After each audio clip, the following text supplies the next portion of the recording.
I'm wondering how long it will take today until you notice that I have absolutely no clue what I'm talking about. But let's give it a try. I have 1 hour, and you can just show a hand if you think, oh, I don't trust this guy. Question? Yeah, that was fast. I mean, it takes only a few milliseconds. We learned that. Who of you knows improv? Show of hands. Show of hands. Okay. Who of you has done improv before? Oh, there's a few. Oh, great. Oh, that's higher average than normal. Normally, it's only one or two people who actually know this, and then one of them has maybe experienced it. That's what I do. I try to, I give you a little insight for those of you who don't know it. I'm on stage regularly, like once a month, every 2 weeks. And improv means we play theater, we tell stories, we play scenes without knowing what we do. We don't have a script. And we just get inspired by the audience or by ourselves and then just tell a story. And it's mostly on stage. And sometimes it's also in weird places, like a furniture store in Zurich a few weeks ago at the Zurich Improv Festival. It was really inspiring doing it outside of stage, or sometimes also in public places, and with companies. So that's what I do. And I try to think of improv as collaborative storytelling. So you tell a story, you don't know what it is about until you start, and you do it collaboratively. So you do it together with others. And for that, you need a certain set of skills that I want to talk about today, but I also want to try them out with you. So don't be too comfortable on your chairs. We'll be doing it interactively. So I think it's a good thing to do it after lunch, so you don't fall into a soup coma. I have a bit mixed feelings. I really loved the session from Professor Dr. Roth today, and I really wanted him to stay to get feedback because I'm also talking a bit about brain, but I'm kind of relieved that he's not here because I'm doing it on a lot simpler level. Like in limbic terms, it will be the sub-level of limbic terms. Limbic system. It will be a simplified way of talking about the brain, but I think it's important to start with that. Before we collaborate, we need to think about ourselves, need to think about how we act in certain situations, especially in social situations, because improv and also business is a social situation, and we'll try to look at how we act in social situations and how we can be creative in social situations. Then we start collaborating with the principle yes and. Then after we have done that, we had a look at ourselves, had a look at others, collaborating with others, and then we try to change our perspective, put ourselves in the shoes of others with these principles. And the last part will be to let your partner shine. And it sounds fun, right? Okay. Any questions so far on this? No questions. Okay, I would like to start with an experiment, and I need one volunteer for that. Yeah, great. So, we're talking about creativity and creativity in social situations, so we'll try an exercise that we use in improv to boost our creativity. We do it regularly, we practice once a week, and we normally do this as a warm-up exercise. So, what I have here is a box of things. Imagine it to be a box of things. And I want you to pull out stuff out of the box and name it as fast as you can. You can do nothing wrong, just pull it out, name it. Pull it out, name it, and do it as fast as you can. So basically what you do is you say the first word that comes to your mind. Just say the first word as fast as possible, okay? And I try to set the pace for you. I try to motivate you a little bit.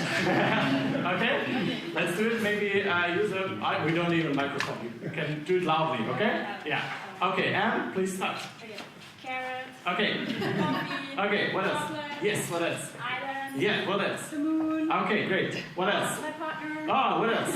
A book. Oh, okay, what else? Table. Faster, you have to go Chair, faster. Yeah. shoes, Yes. Okay, eyes, great. Stomach. Yeah. Okay. Frankfurt. Yes. Perfect. Island. Yeah.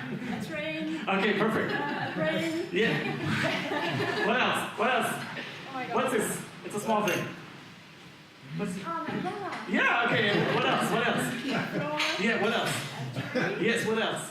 Nice smelling rose. Oh, okay. Yeah, that's a good thing to stop there. Okay. Round of applause for Tanya.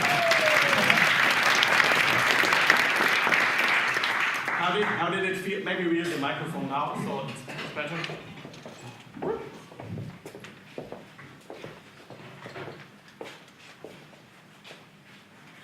It's working? Yeah, no, it's working.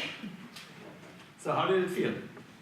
It felt really good, relieving my brain, so I can just stop stopping, start doing. Yeah, it feels good and it feels energizing. It's always really cool. I love it. Yeah. Did you always say the first word? What's your assessment? Did you always say the first word that came to your mind? Yeah. Okay, great. As I will I mean, I cannot think about something else when I'm so fast. Yeah. Okay, great. What did the audience think? Like, what was your observation? Yeah. It seems like that she's energizing through the process. Yeah. She got a little bit crazier after a while. Yeah. The kind of things that she was putting out of the box. So in the beginning, it was really like the obvious stuff that she had in mind, but you can see that. And then also looking at what was around her, and then the third step was around more like, okay, how can I totally get crazy now because I don't know what to say. Yeah. And I think using board was also important. You push it. Did you notice like the patterns you used? Like it was floor, shoes, eyes. It was the things you've seen, right? You've seen, and it was these patterns. And at first it was patterns like what are your normal stuff, like my partner, my umbrella, and then the umbrella was also a part like where you did like this. It was the umbrella that came to your mind. So nothing was there, but she created something out of it from nothing. And what I really love is that you repeated Skydeck. It was just there twice in a row, so it's fine. Okay, thanks. Let's have a look into your brain. Oh, sorry. Let's have a look into your brain. And this is Mr. Dala. We know him from this morning from Mr. Roth. It's the amygdala. It's there for emotion processing. And that's about the level that I understand it. So it's emotion processing. And I want to focus on 3 fears that are there when we are creative in a social setting. So it's narrowed down to theater, but it can also be applied to being creative in social settings like meetings, workshops, and here. And there's 3 fears that are dominant there. And one fear is to be obscene. You could have thought, fuck, fuck, fuck, fuck, fuck. Would be possible. It's a normal, I think the word fuck is getting a lot more common these days in social media and everywhere. It's possible that this would be a word because, nothing comes to my mind, fuck. Would be possible, no? But there's a sensor in your head, it's like, now maybe not here, so many companies, maybe I want to work for IBM next time, or SAP. Maybe this is an assessment center here and somebody is watching. Insanity. One word was little baby cat, little cat, and the next thing is chainsaw. Yeah? So that's really a thing that we don't want people to get the impression that we are insane. Maybe it's just because you saw a chainsaw on the way here in the Baumarkt or somewhere. It's just there. It's just there. But we have a sensor in our head that says, okay, before you say that word, maybe think twice and before you say it out loud. And I really like the third one. It's the fear of not being seen as original. When I tell you this is an exercise about creativity, it's like, okay, I have to be creative. Okay, let's be really creative. That's why I love that you said Skydeck twice. It could have been Skydeck. Skydeck. I talked so much about Skydeck today. It's the only word that's in my head right now. It's blue box. Blue box, shoes. It's fine. But our sensor in our head says, okay, maybe this is a space where a lot of creative people are, so I want to be part of the team, so I have to be really creative now. This is happening in our brains, and maybe you all know these thoughts because you're German. This is you're thinking in German, so all German thoughts. But maybe maybe you know these kind of thoughts, maybe you can relate to them in social settings. So what I want us to do now is to try it out for yourselves. We had one brave volunteer, but let's experience that ourselves. Let's experience how these sensors in our head work, and you probably will not be able to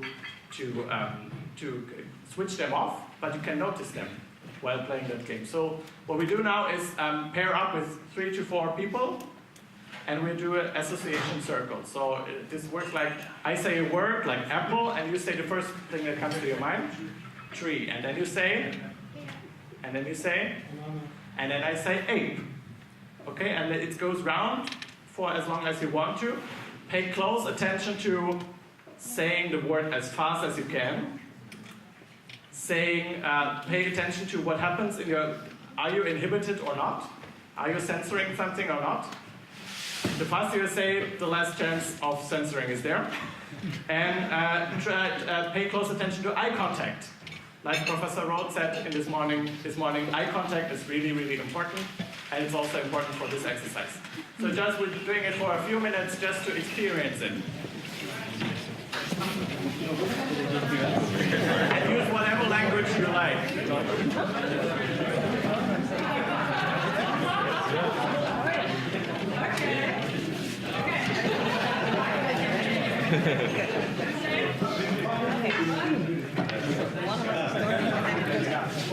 Exactly, in circles. In circles. Like, No matter what. exactly. Cut the small talk, do the exercise. Ladies first.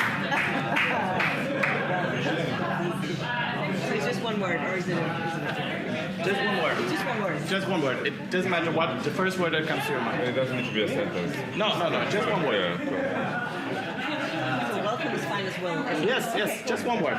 Don't worry about the rules. Yeah. Just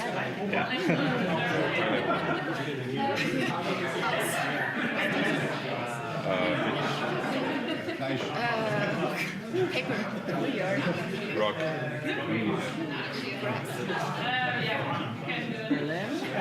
Scissors. just say the first word. Whitebook. Right. Earth.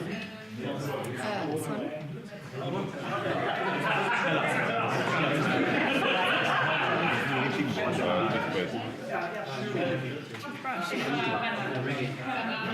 Blue. Bottom. Door. Exactly.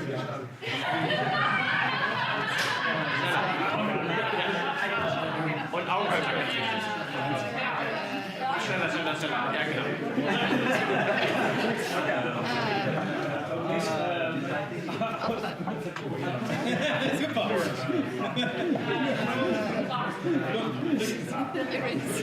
Go faster. Faster. Heroin.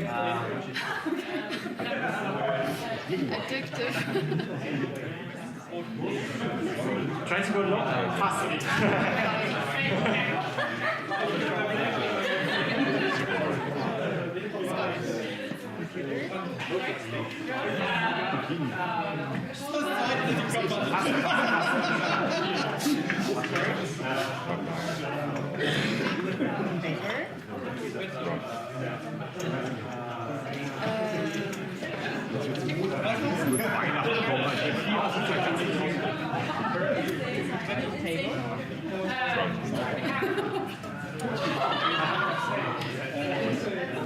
Super. Perfekt.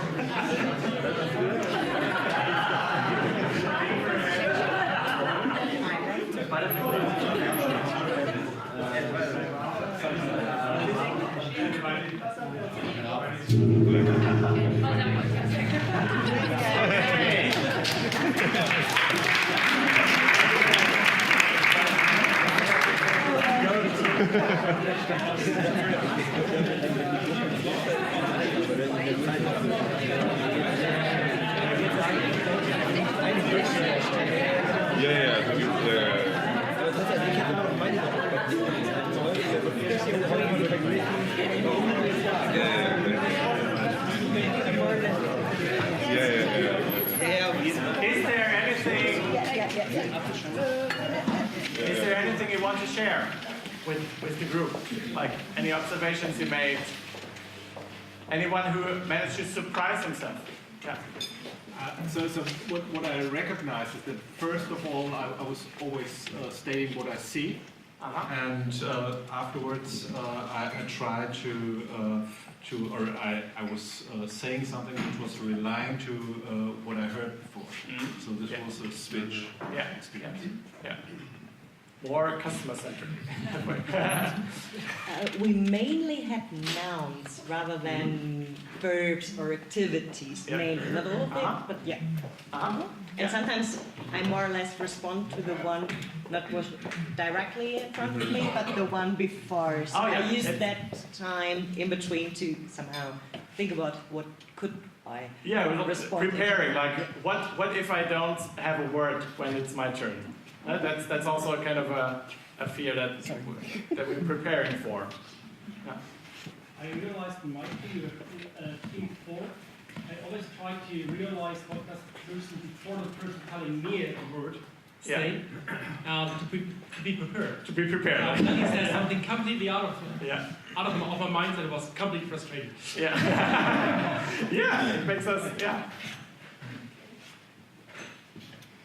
I think it was interesting in terms of who played what role. So it can be even nice to maybe say to some people to say, hey, you're going to be the disruptor and you're going to be the builder, and then self-reflect who played what role. So you do it naturally, but also do something that is more intentional. So I had the feeling that in our group there were natural builders and others natural disruptors to just get the group into a new kind of path. Yeah. So now let's say we will get to that a little bit later as well. Great insight, yeah. So we're all native German speakers except for myself, so we did it in German. And it worked pretty well until there came a German word that I didn't quite understand because we were going so fast, and then my brain just froze up. So I challenge everybody to do it in maybe you did it in English. It's a non-native language. It's challenging. One question to you: was there anything that were you able to surprise yourself at one point? That would be the ultimate goal for this exercise, would be to say a word that you didn't even think you would say. Yeah, we were bouncing around names of nations, like we went to vacation and then Thailand, and then someone said Vietnam and I said war. So I didn't really filter that one. Okay, yeah. So that's where we want to go with this exercise. So maybe if you have time in the 2 days, or maybe in the time afterwards, in the weeks afterwards, try and do this game with others and try to get to the point where you surprise yourself. This is the best sign that you just let go of your sensors, which is generally not a thing that is recommended for all situations, like negotiation with Iran or something, like for atomic things. You should have the sensors, they are good, but not if you want to be creative. Only just for the setup, if I want to try it, is it better to make a group of 2 or 4 or... Best would be 2, because then the pace is a lot higher, but it works with larger groups as well. You can do it with 25, but then what happens is then you say a word and then, okay, now it's not my turn. So it's best if just... in my group, I noticed that everybody was trying to find complementary nouns rather than breaking the pattern to come up with something new. So we were all like struggling, and at some point we just got stuck because we couldn't find any more related words. Yeah. So we have a saying for that in improv. It's like fuck the rules. Okay. Nobody fuck the rules. Yeah. You made up your own rules, and then if somebody disrupts the rules, it's like what are you doing? It's also a social protocol is broken at that time, but that's also what we're looking for. Break the patterns.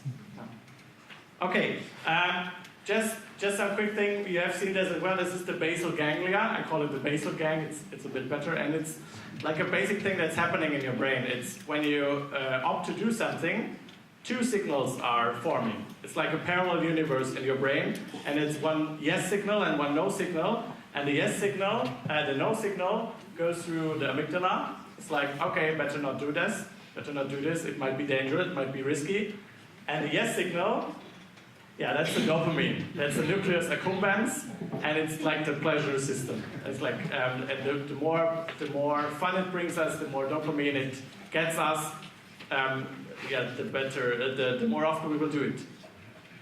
And what we're trying to do, and of course this goes back to the Stone Age, it's like risk-averse behavior led to survival, and that's why we are tended to be more risk-averse, and the amygdala is stronger, mostly stronger than other parts of the brain, and affects your brain more, affects your actions more. What we're trying to do is, we're trying to survive the game. We're trying to say something in public and see that nothing happens.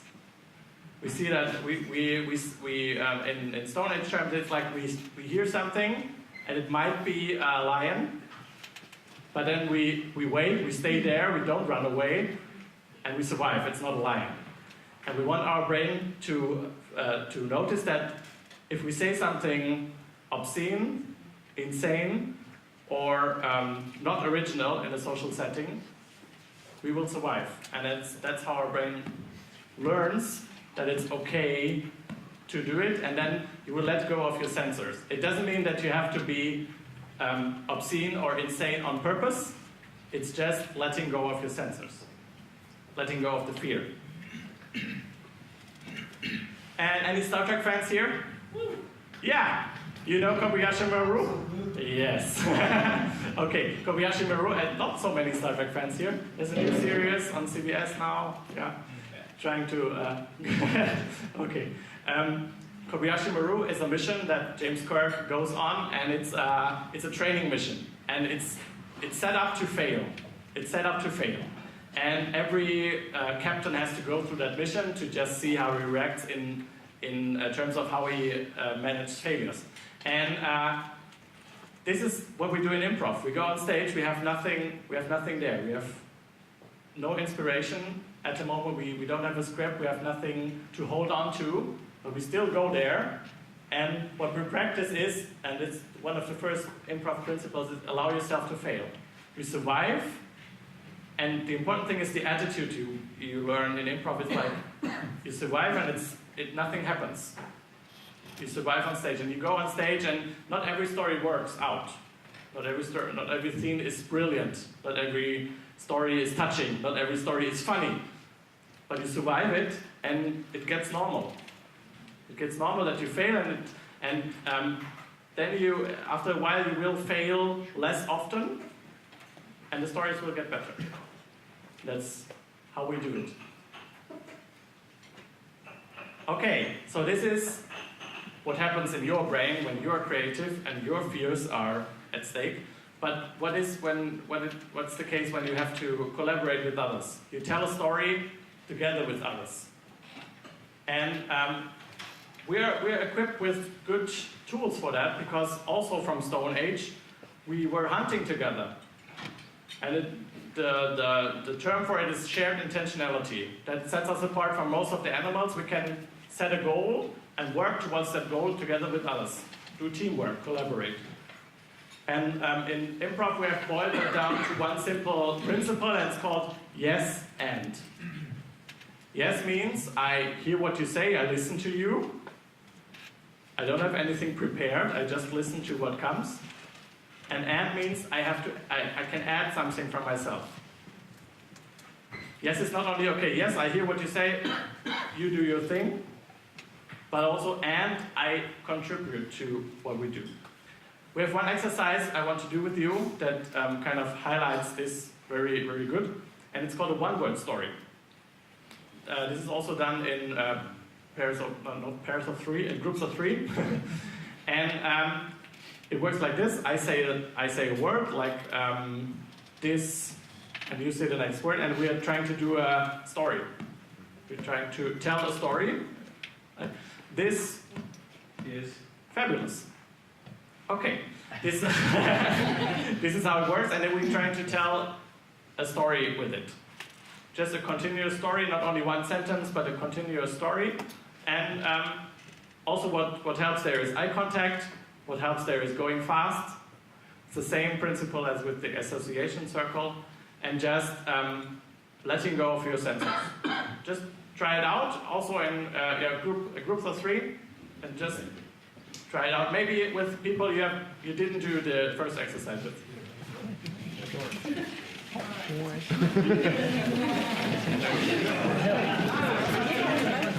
Andrea, kannst du euch rüber? Ach so,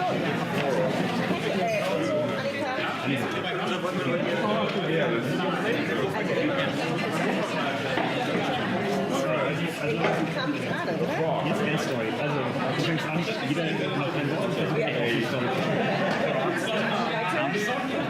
Dingen. Polen. Yesterday. Oh, Brother. Soup. Brother. Das. Super. Und? And. Again.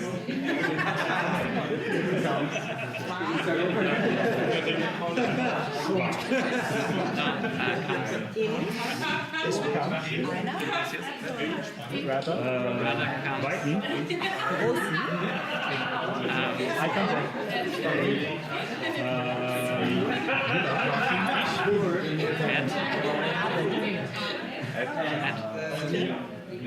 Leute.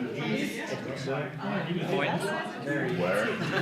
Just go fast. Just don't think about grammar or anything. Go fast. Erkenntnisse. I already knew that when I said but developed that way. Is that already our story? Okay, so how was it wrong? And then something else comes to crossing and then kettle comes in.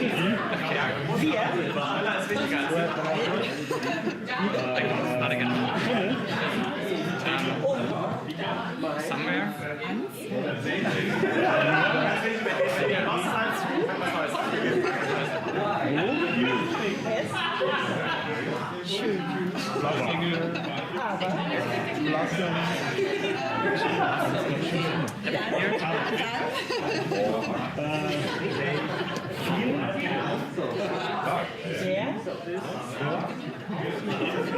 Just fast. Don't think about content and grammar or anything.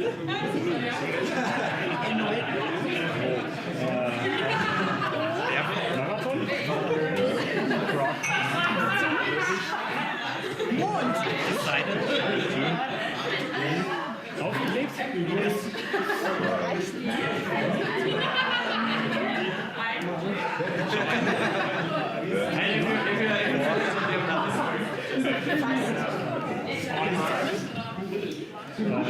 Die?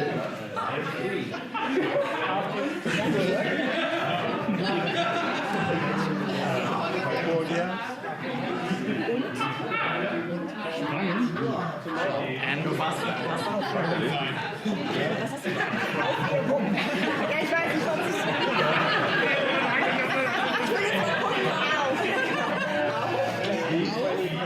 was soll ich jetzt sagen? While. Die.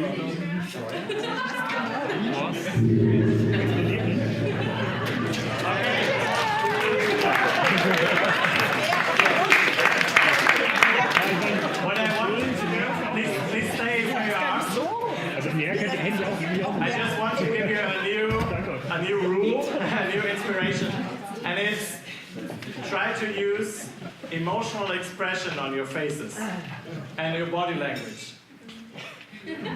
Just try maybe switch partners, switch the groups, and just try to the exercise as well, but now use your body and use your facial expressions to express the emotions that are in the story. Make the stories emotional. But just the face expressions only? You can mostly your face, but you can use your whole body.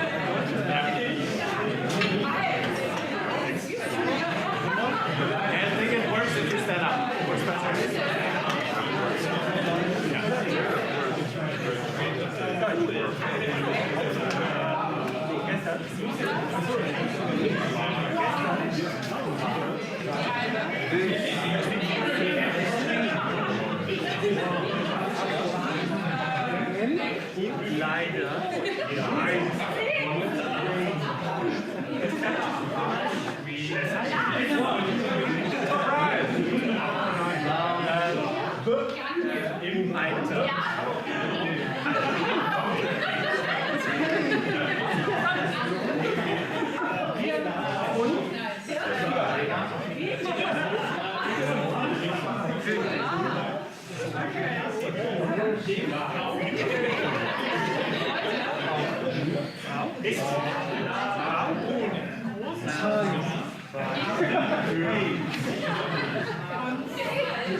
Versuch mal, also wenn du die Emotion nicht mitgehen kannst, dann versuch mal, die Emotion, die du gerade fühlst, es kann dir egal sein, wie lange die schief geht.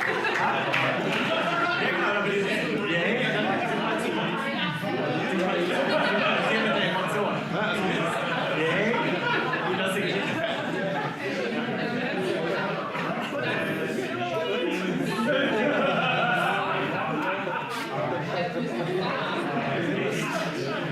Never.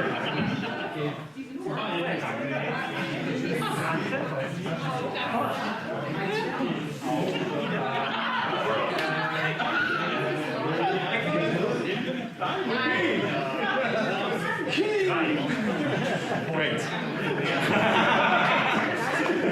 Please see how. Don't worry about grammar. But the emotion was there, right? Yes. The emotion must be here. And grammar is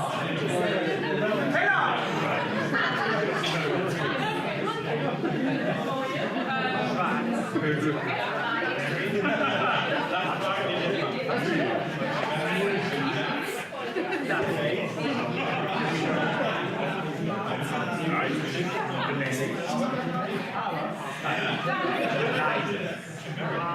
Nimm die Informationen von Maren auf. Also dann versuchen, das aufzunehmen. Also dass wir es okay. No pressure.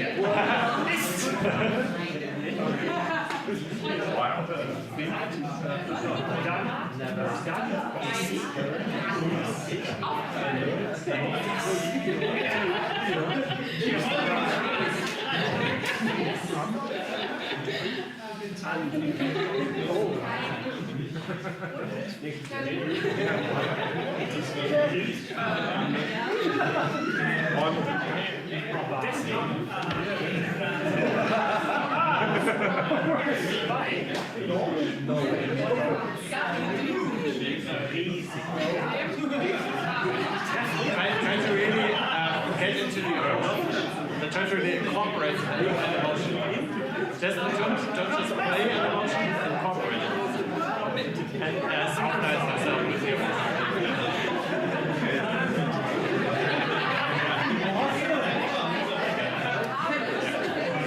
Never. Die Aktivität fehlt. Eine Aktivität. Versuch doch mal gemeinsam auf eine Reise zu kommen.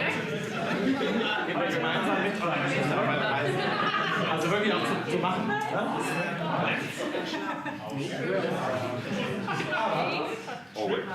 Zukünftig.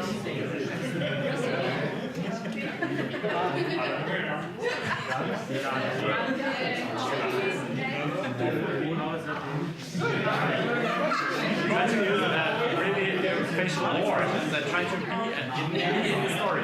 Try to be in the story.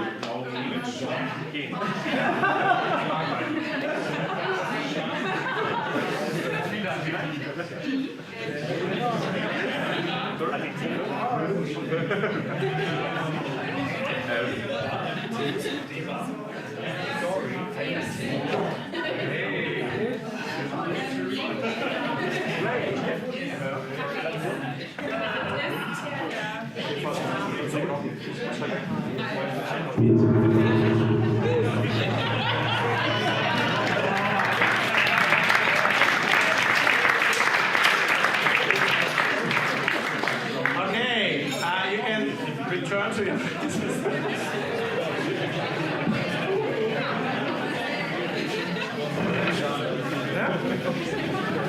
Ja, also.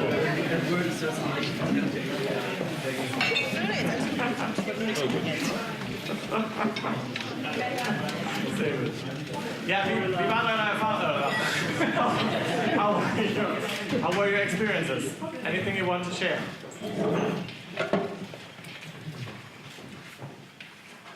What happens in your story stays in your story.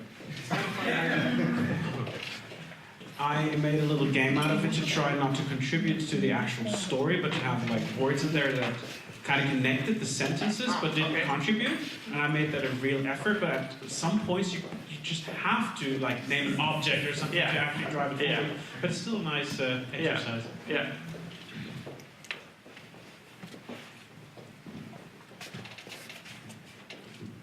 It was really interesting because someone found a way when you are stuck by saying full stop. And the first time you went, okay, full stop, that's a good one. And then the more we go, the more we use full stop when we are stuck. Yeah, sometimes you have to just to make a full stop. So that was the period, the period between every full stop starting to shorten step by step. So that was really fun. Were you all in the same story? Did you manage that all three of you told the same story, or were you in different stories? We had more or less one story we were all contributing to, and we circled somehow around in that story. But so just my observation, but it was not on the same broad scale than before, as we did it just with the nouns. So that was more like this ping pong, and right now it was more, from my perspective, just more circular wise. Okay. I think as there are words like is or that also that have no expression, so it was hard because there was nothing.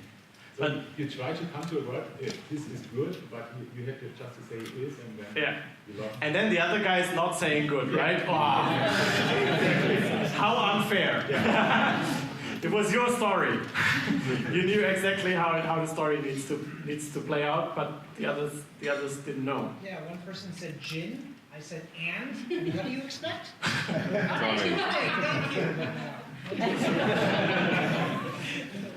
Did the emotions help?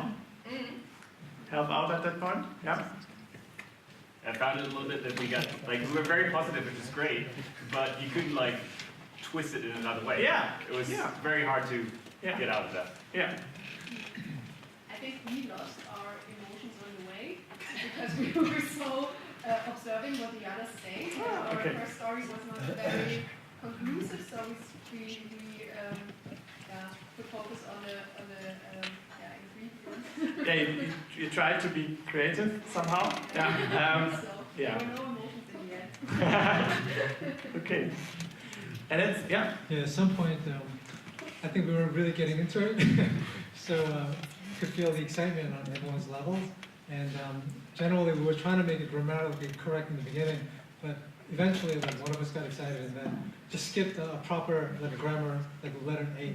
Yeah. Or, for example, just jumped right into, the fun word that you wanted to say. And I was there. You became really juvenile, Anyway. I was there at one point. It was really fun to watch. It was a compelling story, emotionally compelling story that you told there.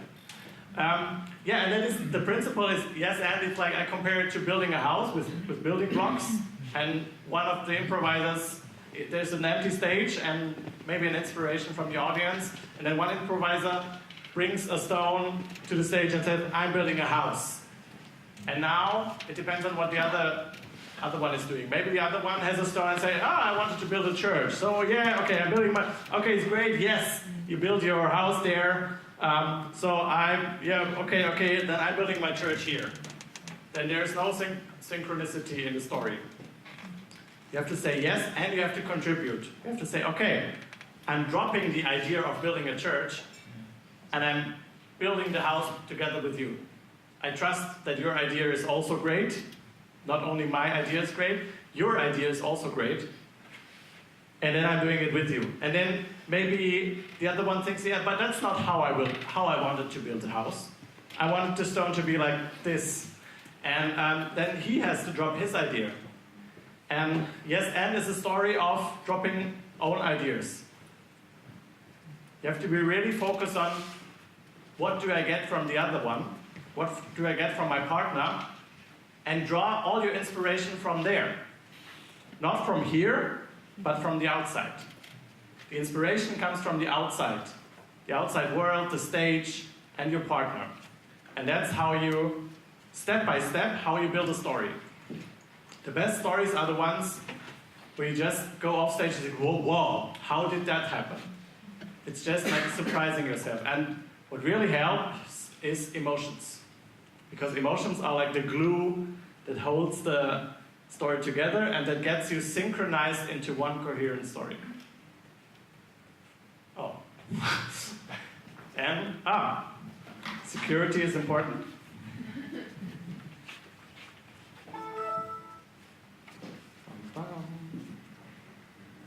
So that's how improvisers build a house. It's like at the beginning of the story, it's like, okay, now I know exactly what to do. You practice this a lot, like how to start a scene and what has to be in the scene and how to be collaborative at that point. And then in the middle, especially in long form stories, actors get ideas, good ideas on how the story is. I know exactly how the story, and then you talk about it afterwards, I know. And at that point, I knew how the story ended. And then they try to do it. But they cannot do it alone. They have to do it together. So, and normally at the end of the show, everybody's like, okay, we have to finish that somehow. There's so many story threads here. We have to bring it together somehow. And then they start yes-ending more. So that's how a lot of stories work in improv. And the yes-and is more the Canadian side of improv, and then there's the US side, but they are basically the same, but with a different tonality to it. The Chicago style is find a game. It's trying to find a common game in the story, like we are using punctuality, we are using, like you said, somebody did the pattern, and then you broke the pattern. And it's like, that is playing a game.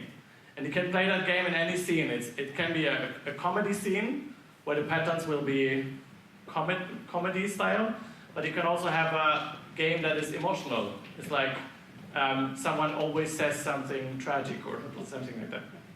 So it's about game, and it's to be like a child.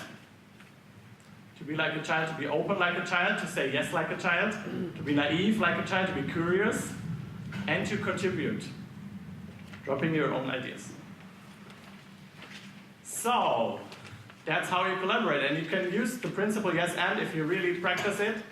You can use it to tell a story of 60 minutes or 2 hours.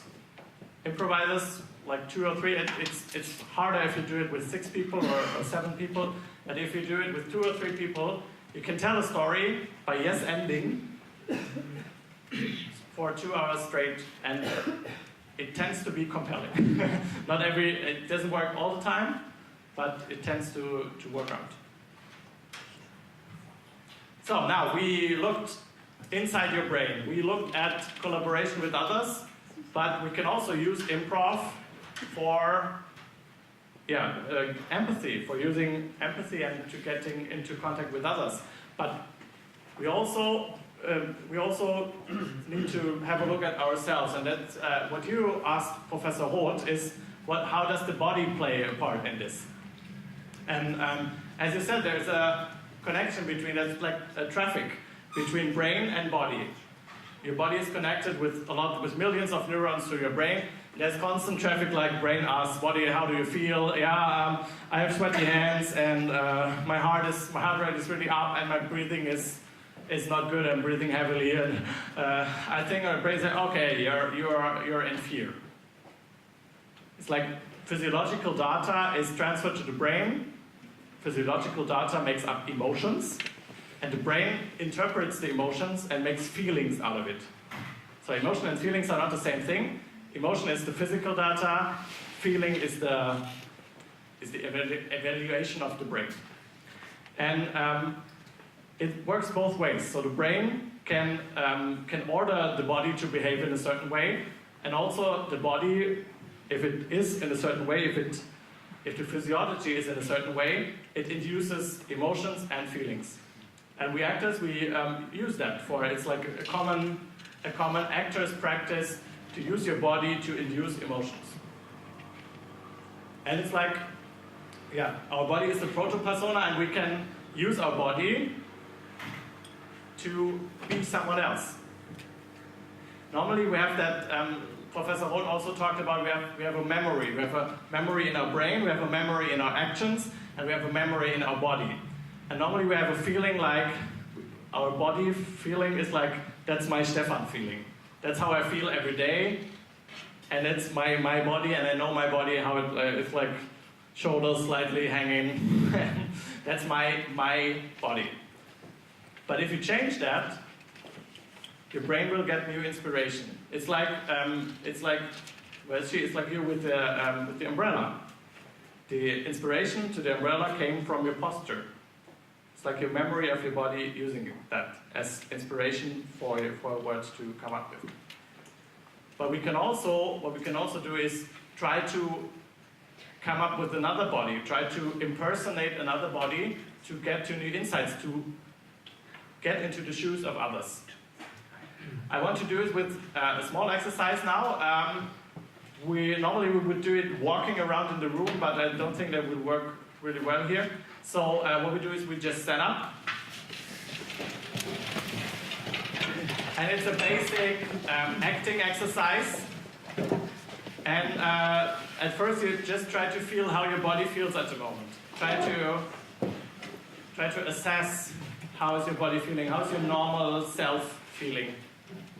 What's the Elena, Michael, Mathieu feeling that you have every day? Yeah, and it's great. If it's great, it's great. So, and now what I want you to do is try to imagine, and you can move a little bit in the room, there's enough space to move, is like try to have a feeling of your arm getting heavier. And it's not a disease, it's not that your arm is wrong, but it's like your body is normally. It's your normal self, that one arm is heavier than the other. How does that feel, and how does that make you feel? And maybe experiment with how does it feel if you have like a big weight in your forehead. Yes, in your forehead. But it's not wrong, it's not a sickness, it's normal for you.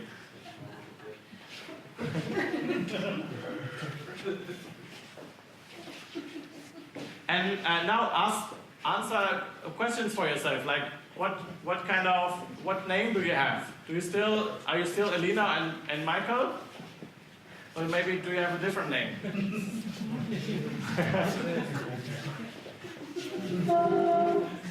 What kind of products do you like? What kind of bread do you buy at the bakery?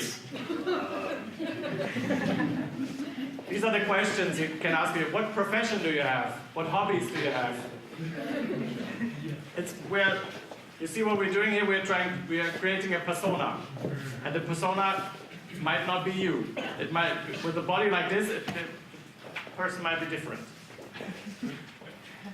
Try to imagine your body is full of 200,000 volts are going through your body. Also not a sickness, it's normal. Just the way you are.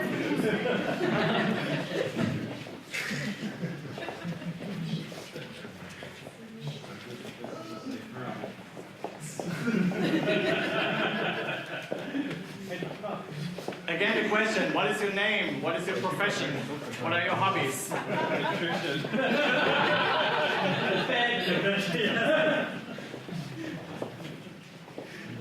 And maybe use all of the space here.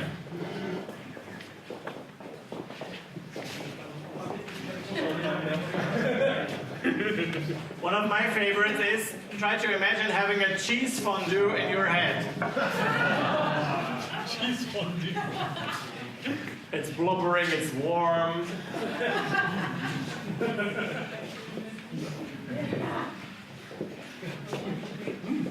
I didn't hear the explanation. Somebody taking switch over there. Now try to imagine you're a leaf in the wind. No, electroshocks are out. You're a leaf in the wind. A light breeze is flowing.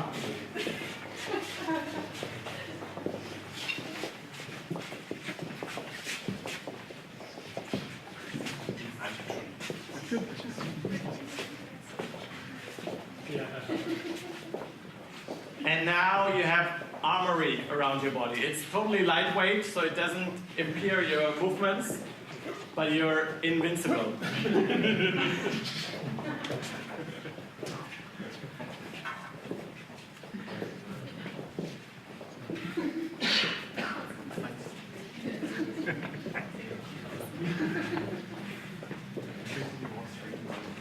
A fire is burning in your chest.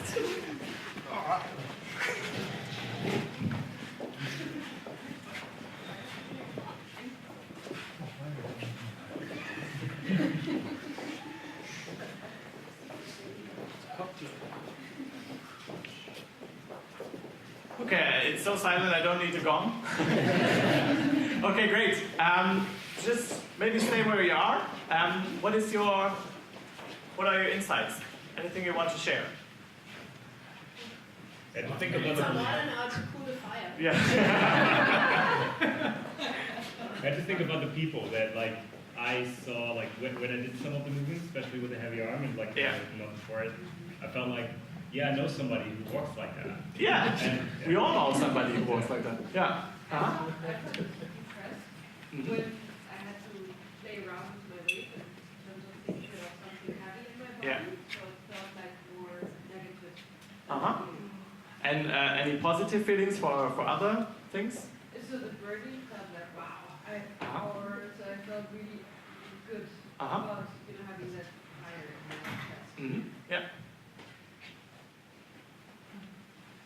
Any other things? For me, it was really interesting because I really experienced when you try to energize something, the impact it can have, as she said, on your emotion. Yeah. So, emotion like that, you have to go younger, you just can't do anything. Yeah. You just like that. Yeah. There is a link between emotions. We could do this more often. Like before we walk into a presentation or into an important meeting, it's like I'm invincible. And it works. It works. Yeah. What I really like is before doing to combat nervousness before presentations is like imagine your surrounding is like glue, and you're in an environment where everything is slower because of the resistance. It really helps a lot. What I also sometimes do is being in the shopping mall or being in a shopping street, I'm following people.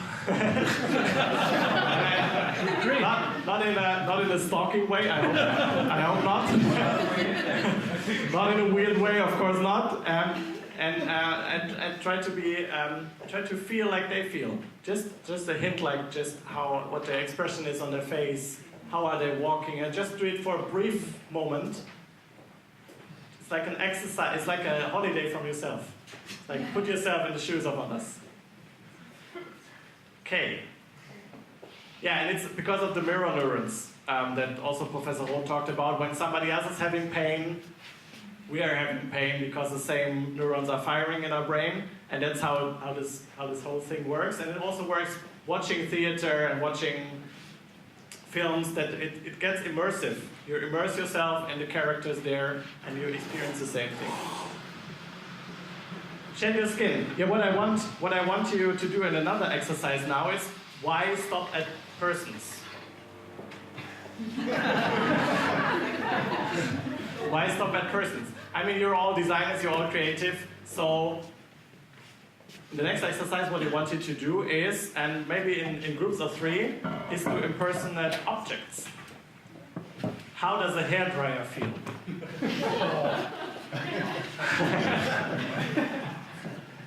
What does it feel to be, maybe animals? How does it feel to be a crab at the ocean and all the tourists are coming to your beach? Try to think of something. Just let yourself be inspired by the environment, by anything, by maybe doing a short association circle together, and try to impersonate not a person, but an object. And see how, and maybe talk to each other, being that object. So the same object? Or? Yeah, no, not the same object. Different objects. Yeah, like imagine being in a Pixar movie. Yeah, being in a Pixar movie. The Pixar movie is called Hair. Something like that. Yeah, but come up with anything you want to. Just be crazy. It's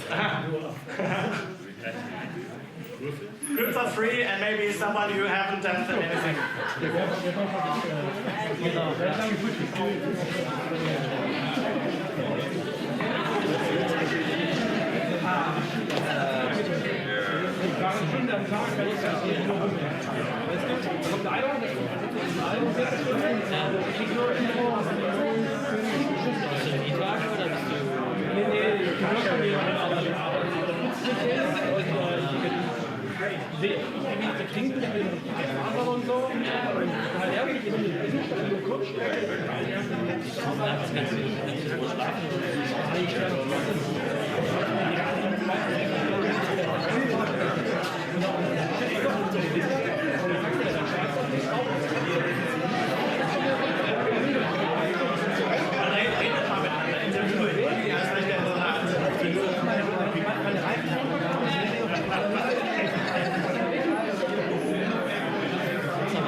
What were your experiences?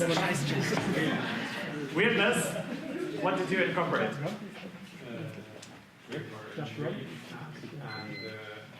one of those blow-up Christmas Santa Clauses that are facilities where you buy your tree. Okay. And it was weird, like different points of view of the same situation. I have 50 minutes left, but okay. One was dying, one was feeling excited, and one didn't really care. Okay. I had a Anything really else? good one.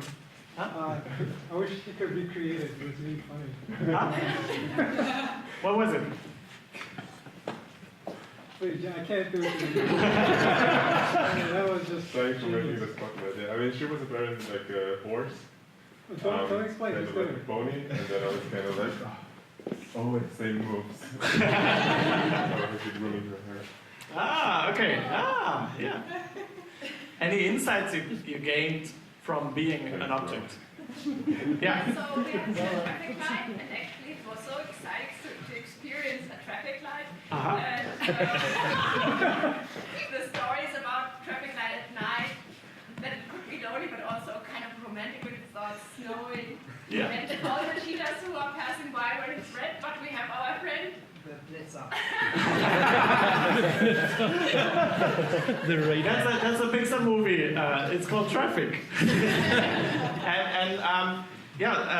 We all have that image in our head now, and we will see, and you especially will see traffic lights differently No, now. we have been there.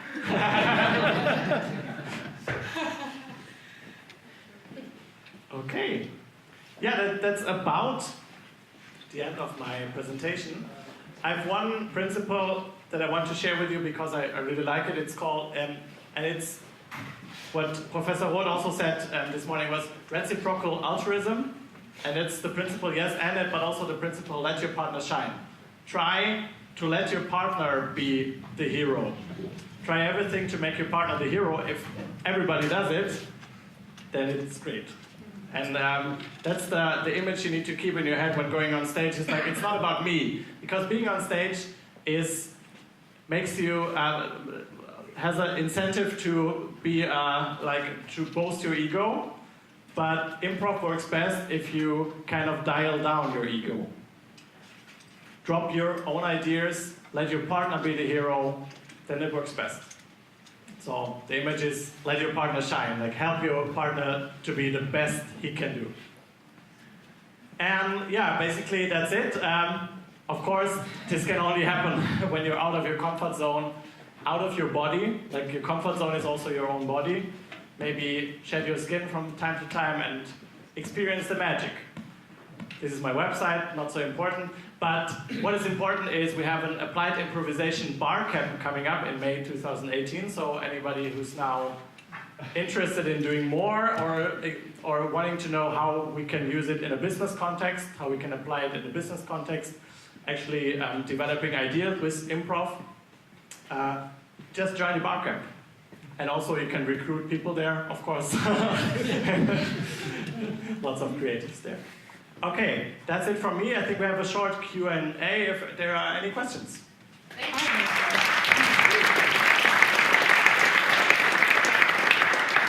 Are there any questions? Anyone?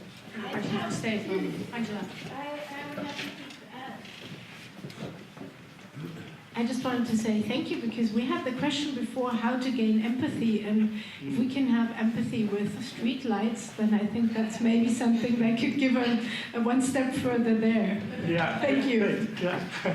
I have more comment or one learning because I think I really learned by myself that also using the whole body during these exercises help really to open the mind, and therefore I think it's really.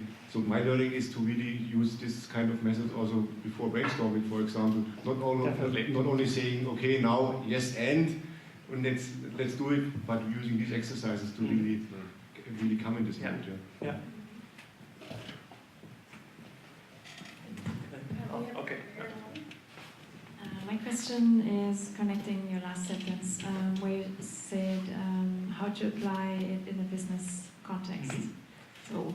Do you have a few examples? Yeah, we use different things. Of course, we use workshop settings like this with larger groups of people, but also smaller groups of people work best. 12 to 15 people is the best thing, and you can go deeper into like empathy, creativity, and teamwork for that. And we used, for example, improv techniques together with Telecom a few weeks ago, where we use these techniques to actually work on their problems. They had a problem like how can we boost sales, how can we switch from selling on a product base to consultative selling, to actually being a partner for your client. And we used improv, we used this kind of setting for the whole group, but then we split up the group in breakout sessions, and then we did an improv workshop with them, but with the topic they had, like how can we boost sales, how can we be more consultative instead of just selling stuff, and it worked great. And in the end, the presentation was not PowerPoint, but presentation was using improv. They played a scene and played images. Maybe I have a question in the same direction. So, would you say, from your experience, it rather works for product or service ideation phases rather than strategic challenges, or do you already have experiences in applying it in some context where whatever the challenges are more strategic or organizational wise rather than product or services? I think the principles like changing your perspective to be more centric to the customer or to your colleagues or something is a very basic principle. It works in a lot of settings. So I don't think it needs to be strategic for it to work. So it can also be like, and for Telecom it was two things, like how can we be more consultative in the long run, and how can we boost sales next week? These were the two questions, and they both worked. Okay. Yeah. So I found that a lot of things you're doing with the yes and, but also the other things, like doing associations and so on, this could help you in conversations, right? So have you experienced this, that in your professional life or in personal life, this somehow changed your doing conversations and also the outcome of this conversation? Yeah, I mean, for me personally, I changed a lot. I've a quite interesting insight I had. Like when I started my career, I'm an engineer, I'm a controller. I was a fresh graduate from university, and I did a lot of assessment centers. And feedback from 3 or 4 assessment centers was, maybe Stefan, you're not the funny guy, you're not so good with people, and that was my feedback from the assessment center. And I did improv by then already a lot, and I was on stage and like I couldn't grasp why I'm a different person here and there, and it's because I played a role on stage maybe, and I played a role in a professional context. And what I tried to do over the past years, that's why I started to bring improv into my professional life, because it made me a whole. It made me feel the experience I have on stage, being kind of more open to other people, to the workplace. And that's, yeah, so I say yes, it transformed myself. Yeah. Okay, thanks.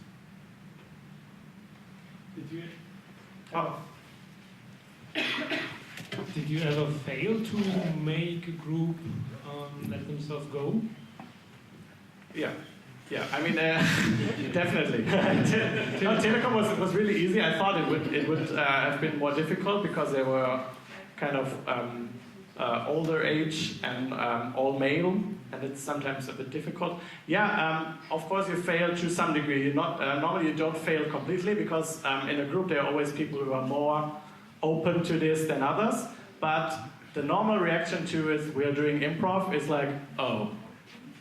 So normally you need to start very slowly. I didn't start that slow here because I knew you would be kind of open to this as design thinkers. But you need to start very slowly and evolve, and you might lose some on the way. So it doesn't work for everybody, but it works like 90%.